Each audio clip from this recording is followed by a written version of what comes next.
A'udzu billahi minasyaitonir rajim. Bismillahirrahmanirrahim. Laqad kana lakum fi Rasulillah uswatun hasanah liman kana yarjullaha wal yawmal akhir wa dzakarallaha katsira. Shadaqallahul azim. Hadirin sidang salat Jumat yang sama-sama mengharapkan ridha dan maghfirah Allah Subhanahu wa taala. Alhamdulillah wa syukurillah, kita panjatkan puja-puji kehadiran Allah Subhanahu wa taala yang telah memberikan banyak nikmat dan karunia kepada kita sekalian, terutama nikmat iman dan Islam. Dengan iman hidup kita menjadi tenang, dengan Islam kita hidup terarah. Hadirin rahimakumullah, tidak terasa kita sudah berada pada bulan Rabiul Awal. Sebagaimana kita mafhum, dalam bulan Rabiul Awal ini, tepatnya tanggal 12 Rabiul Awal, itu lahirnya junjungan kita Nabi besar Nabi Muhammad Sallallahu Alaihi Wasallam. Pada umumnya atau sebagian besar umat Islam memperingati hari lahirnya. Apa tujuan Nabi Muhammad diutus? Apa tugas Rasulullah? Apa yang dilaksanakan Rasulullah? Yang pertama kita ketahui atau tujuan Allah mengutus Rasul itu sudah jelas. Rasulullah berfirman, wa ma arsalnaka illa rahmatan lil alamin. Tidak semata-mata aku utus engkau kecuali untuk sebagai rahmat bagi segenap alam. Itu yang di pokok. Yang kedua, Rasulullah fi uswatun. Uswahnya itu apa? Ini yang perlu kita ketahui. Mungkin sebagai gambaran bahwa apa yang dilaksanakan oleh Rasulullah SAW, kita lihat di dalam surat Yasin ya. Ini sebenarnya surat menggambarkan tugas Nabi Muhammad. Betapa beratnya Nabi Muhammad melaksanakan tugas dari Allah itu. Sehingga para ulama, sekali lagi ini ulama yang menganjurkan membaca surat Yasin karena di situ tentang kehidupan. Ruku pertama Allah sudah menyampaikan kepada kita bagaimana Allah memerintahkan Rasulullah. Yasin, kata Allah. Yasin, wallahu alam. Tapi Ibnu Rus mengatakan ini adalah seruan kepada Nabi Muhammad. Jadi Nabi Muhammad diseru oleh Allah, Yasin. Yang kedua, wal Qur'anil Hakim. Demi Quran yang penuh bijaksana. Innaka laminal mursalin. Ini yang dimaksud. Sesungguhnya engkau adalah bagian dari para rasul. Karena sebelum Nabi Muhammad itu sudah banyak rasul. Nah, Nabi Muhammad itu bagian dari para rasul. Ala siratim mustaqim, atas jalan yang lurus. Tanzilal azizir rahim, diturunkan dari yang maha gagah dan yang maha kasih. Ini tugas pokok Nabi Muhammad yang perlu kita pahami. Litungzira qauman ma unzira aba'uhum fahum ghafilun. Untuk memberi peringatan kepada kaum yang bapak-bapak mereka tidak menyampaikan, gopil, lalai. Nah, ini kalau kita baca dalam sejarah, ketika Nabi Muhammad lahir, itu zaman disebut zaman jahiliyah, zaman kebodohan. Nah, apa mereka bodoh-bodoh? Oh tidak, mereka ahli syair, ahli dagang, ahli perang. Tidak bodoh. Tapi kenapa disebut zaman jahiliyah? Karena mereka tidak menyembah Allah. Itu disebut bodoh. Kenapa bodoh? Karena harusnya manusia itu menyembah kepada Sang Pencipta gitu. Itu orang cerdas. Kita menyembah kepada yang Sang Pencipta kita. Tapi pada saat itu bukan Allah yang disembah, tapi berhala. Apa-apa dia nyembah berhala. Nah, pada saat itu Rasulullah bertanya atau mengajak kepada mereka supaya tidak menyembah berhala. Mengapa kamu menyembah berhala? Jawabannya apa? Kami tidak menyembah berhala, kami menyembah Allah. Lantas kenapa menyembah berhala? Jawaban mereka adalah liqarribuna ilallahi zulfa, dalam rangka mendekatkan diri kepada Allah. Jadi mereka ketika kamu menyembah Allah, tidak. Tapi kenapa kamu berhadapan memuja memuja-muja, menyebut mereka. Itu dalam rangka mendekatkan diri kepada Allah.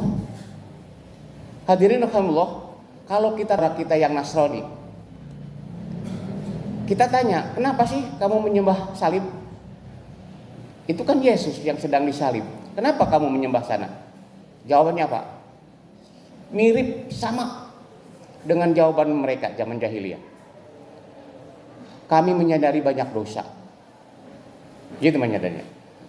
Kita ini sudah ditakdir atau manusia turun sudah banyak dosa. Dosa dari Adam. Nabi Adam yang berdosa, jadi anaknya juga punya dosa. Jadi nggak mungkin kalau kita berdoa kepada Allah karena banyak dosa. Caranya gimana? Sembahlah anaknya. Gitu. Pujilah anaknya. Nah kalau kita muji anaknya karena disayang sama Allah, maka dia akan menyampaikan doa kita. Sebenarnya gitu. Kalau nggak percaya silahkan para hadirin tanya kepada mereka. Tanya. Katolik ya, bukan Protestan. Katolik begitu. Kalau di rumahnya di gerejanya di situ ada salib. Di depannya salib. Nah, ditanya apa? Kenapa gitu? Ternyata begitu. Dalam rangka agar dekat kita kepada Allah. Supaya dekat ke Allah, dekati anaknya, cintai anaknya, sembah anaknya. Begitu jawaban. Nah, kemudian kita tanya kepada orang Islam, mohon maaf.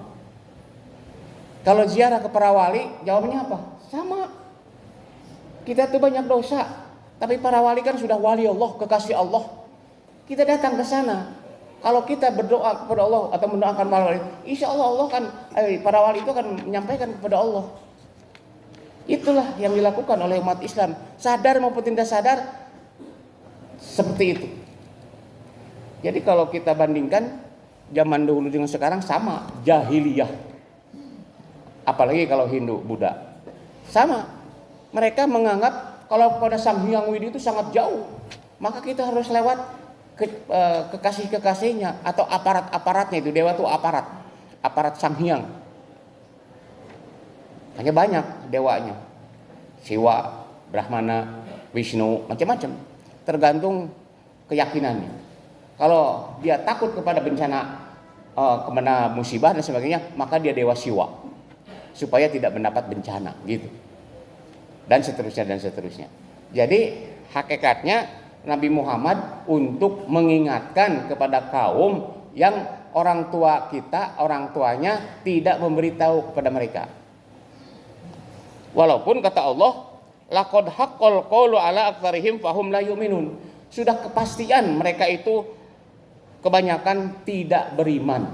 Berat untuk mengajak kepada orang yang baik, mengajak kepada orang melakukan penyembahan karena keyakinan itu amat berat sekali. Lebih baik perang mereka, lebih baik melawan untuk diajak untuk yang baik. Ini adalah keyakinan kami, ini keyakinan nenek moyang kami. Dari dulu kami begini kata nenek moyang kami. Maka kalau kita suruh pindah mereka marah. Itu biasanya ya. Inna ja'alna fi anakihim aghlalan fahiya ilal azqani fahum mukmahun. Kami jadikan di punduk mereka itu kalung, belenggu, ya, sehingga mereka tidak bisa bertengadah. Itu adalah gambaran saja. Mereka saking taatnya kepada apa?